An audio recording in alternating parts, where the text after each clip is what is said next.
बोथोरा मानसि गरमब्रा माथो कारेन्टबो गैबावा गोरानावसो फन हरनांसिगोन नामा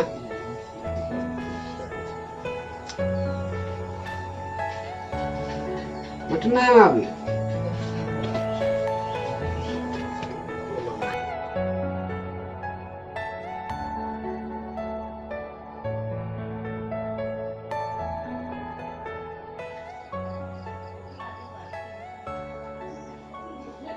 हेल' गोरान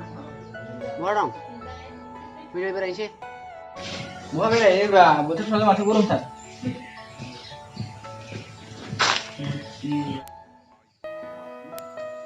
माथो दाबो सफैदिया गोरान बोथोराबो गरमथार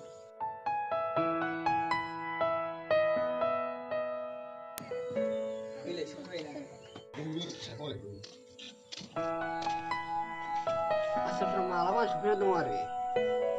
नोंबायदि महिला सानदों जोंखौ सान्दुं गोसायाव बहाय थाबाय थानोसै दुब्लि दंफां सिङाव थांसै दे